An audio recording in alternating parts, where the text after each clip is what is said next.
Hello everyone and welcome back to another video. My name is Dylan and in this one I'm going to go through exactly what you need to know to be able to pass the English Year 6 SATs paper. And what better place to start than the actual pass mark itself. So if we rewind back to 2024, this was the pass mark. And when we say pass mark, we're talking about age expected score. And that's just another word for what we might traditionally call a pass. It's where we're trying to get to. So in order to get to that 100 scaled score, which is a converted score, which is the line that we're saying is age expected, we need to get 27 out of 50. So any of you mathematicians out there trying to work out what percent that is 54% gets you a traditional pass. If you're trying to push to greater depth, that's the level above to prove that you are really pushing to that top standard of reading. You need 40 out of 50, which is 80%. So yes, of course, every year these scores do change, but they don't drastically change. It's not suddenly going to be 13 out of 50 to get expected. It's not suddenly going to be 38 out of 50 to get to the expected standard.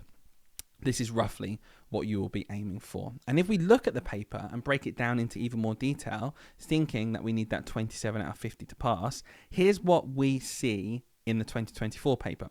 Now, every single year, you're given 1, 2, 3 texts to read and then answer questions about.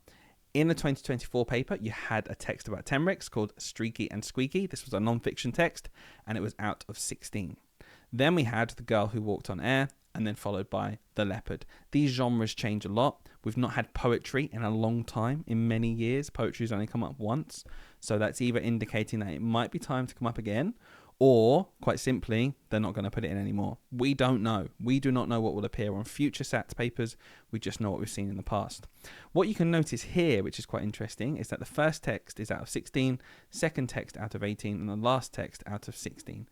In general, we notice that the questions are a bit trickier towards the end in the last text. Often we say, oh, that was a tricky text, or oh, those questions were hard. In general, okay? So if we're thinking we need 27 to pass, we can try and distribute those 27 marks however we like. Maybe we get 14 out of 16 in the first one, and then maybe we get a solid 10 here out of 18. That leaves us with just 3 we need on the last paper, okay, on the last text. So you can distribute these however you like to get a pass. Every mark is worth the same, but we need 27 to pass. Something else I wanted to look at before I get into, by the way, keep watching this video because later on we get into actual techniques in the paper itself.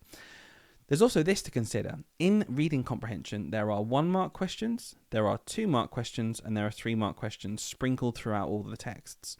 And I noticed, this is similar for previous tests as well before this one, that there are 32 1-mark questions. These tend to be simpler. You just do one thing. You match one thing up. You retrieve something. You find and copy a word. You can pass this paper if you answer only 1-mark questions. You can get past 27. You can get 32 out of 32. Nice one. I've already passed. I don't even need to try those 2 or 3-mark questions. Now, do I think it's sensible to not even try questions? No. And actually, at the end of this video, I show you exactly how to get 3 marks in 3-mark questions, so stick around for that. But what I want to show you here is there are enough questions that are very gettable that you can answer and get to the pass mark. So if you're stuck on a question, don't be afraid to skip on to the next thing. This video is called How to Pass. Well, if you're stuck, move on because you might be able to pick up marks later on. And we only need just over half. So pick up all the marks you can on basic questions. And then later on, when time is left, go to the trickier ones. I'm going to show you how to solve those ones in a minute. Before I go in to actually our best technique on how to pass in the test itself, I just want to show you this again. I've been showing this quite a lot lately. It's really important to us. It's Top Dog Tutoring. Hayden and I have built this. It's our own website. And if you like what you see on our YouTube channel, we have got hundreds more videos. But also what you find on our website is this, homeworks. Homeworks for every single video. Walkthrough videos explaining the homework for every single homework. There are literally hundreds of lessons up there. What we've got right now is that if you scan this QR code, parents, you can log in and create an account. And once you create an account, you immediately get a few lessons for free. Whether that's year 4, year 5, or year 6, whatever it might be, you get access to some for free immediately. You can try them out for nothing. And if you like what you see, you can become a member. It's worth trying. Like I said, completely free just to try it out. And if you like these YouTube videos, I think you're going to get a lot out of those videos that we have on our website. Anyway, moving on now to the test itself in reading. How do I pass this? Well, let me give you my top tips. For example, here's a question. It's from Streaky and Squeaky, which was the first text we saw in 2024. According to the text, Madagascar is well known for its range of weird and wonderful wildlife. This suggests, and you notice, you'll see here it's in italics. That's something to note, because when we see something in italics, it's usually a direct quote from the text itself. But the one thing I wanted to show you about this question, and this happens sometimes, not all the time, but just beware. If you want that top level advice, listen to this.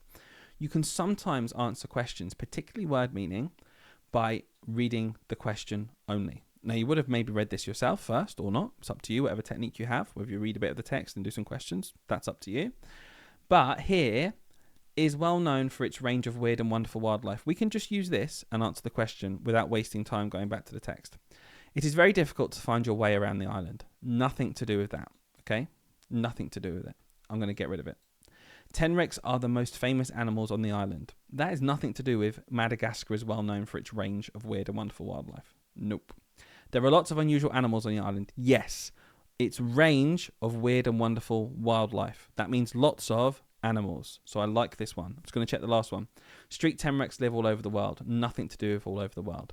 So you'll notice I put an X in the first box. I actually would not recommend to do that because the question just says tick 1. I'm going to leave the others blank. And based on deduction, based on simply reading this and understanding the meaning of the words in the question itself, I can answer this without going back and finding it in the text. Okay? If you were to go back and find it in the text, in this respect, in this question, the context doesn't really add much to it. You could have answered it just from reading the question. So just be aware of that. There might be the odd question where you get enough of the context and enough of a quote because it's in italics and we can see it here to actually answer the question and save time. Here's another type of question. I've got 2 hints to talk to you about in this one. Firstly, whenever you see this in bold, find and copy one word. This is vital. If you put more than one word, you will get this question wrong. Okay, just don't even risk it. You might get a marker that goes, no, there's an extra word there. Nope, not getting it right. The question literally says find and copy one word. This is a reading test. This is important to understand. So you need to find and copy one word when it says find and copy one word. That seems obvious, but the amount of papers I've seen where children write a whole sentence and they get it wrong because they didn't read the question carefully. Next bit of advice. Again, like last time, we've got some words in italics, so you know this is a direct quote from the text. Okay, I just told you that. And I said before, there are some questions where you can just use the text to answer. But read this carefully. Look, read the paragraph beginning this. Okay, this is just telling our eyes where to go. And then I have to read the paragraph. It's going to be somewhere in there. It's not in this quote. It's going to be in the text. So I do have to go to the text now. But there's a problem. This is a huge chunk of text. This is 2 sides of writing. I'll be there all day. No, you won't, because it says read the paragraph beginning. They are not hedgehogs. Look how much this condenses down our search and saves us time if we just read the question carefully. Boom. We have gone from 2 sides of writing to a 3-line paragraph. Find and copy one word that means met. Even if you're not sure what the answer is, you've got way fewer words to choose from. Reading it through, they are not hedgehogs, birds or bumblebees, even if they look like a confused hodgepodge of these animals. You have encountered a family of lowland street tenrecs. Encountered means met. And a good way to check this is, can you swap the word met in? Have another bonus tip, 3rd one for this question. When you're looking for a word that means something, can I swap encountered with the word met? You have met a family of lowland street tenrecs. That works. That proves that it's absolutely right. Really important for those questions. If it tells you where to read, go straight there. It will save you time. This one is more about how to actually answer the question itself, okay? So at this point, you've read the text, you understand where you're going, and this is a type of question where you draw lines to match up. Now, I'm not even going to try and give you the right answer right now because it's irrelevant to my point. Here's my point. You've got your pen there, you're ready. Okay, spines. Oh, I think spines go with hedgehog. Cool. Birds make a sound, don't they? Okay, cool. The markings, they're like a bumblebee. And the snout. Oh, no, wait. No, when I read it, the snout was something to do with the bird.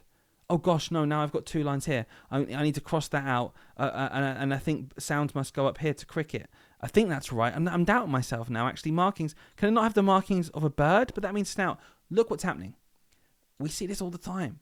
It's a hodgepodge, just to take a word from the text, of mess. Why don't you comment down right now if you've got to this point? Just put in the comments, hodgepodge. Let's just see how many comments we can get saying that to confuse Hayden. I like playing that game. Anyway, back to the question. Be really, really clear where your lines are going here, because it's a human marking your test. It's a human, and you could confuse them by squiggling everywhere, and it'll just say, look, it's not clear. You're going to get a 0. So either work out your answers first, or use a pencil and a rubber so you can actually rub it out properly. Don't be crossing lines out. It gets so messy. So snout, you might say, is bird. Markings was bumblebee. The spines are like a hedgehog, and the sounds like a cricket. We get all that from the text itself, but look, this is very clear now. My lines are obviously going from one to the other. There's no crossing out. There's no hodgepodge of mess. That's my favorite word for this video. Just be really clear. That's my top tip for these types of questions. And it kind of comes into this one as well. I talked about something last year, getting ready for the SATs, called a tick-cross.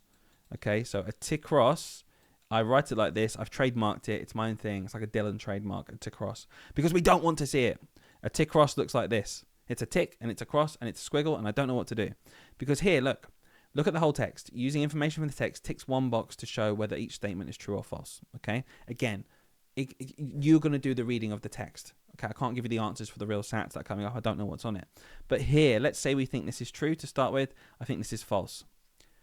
Don't do a double marking like this. It just opens you up. If you accidentally make it look a bit like a tick when you're doing your cross, it might get confusing. The marker might say, well, is this a tick here? If they crossed it out, is this the real answer? I don't know. Be extremely clear. Pick your answer and just put a tick wherever it is. And what I see a lot of the time for true and false is children will think tick means true, and then for false, I'll put an X. And this just gets confusing, because then you might think over there, well, oh, look, okay, true. Well, it's not false, so I'll put an X. And it changes the meaning of an X, and it just confuses the marker, and they don't know what to do.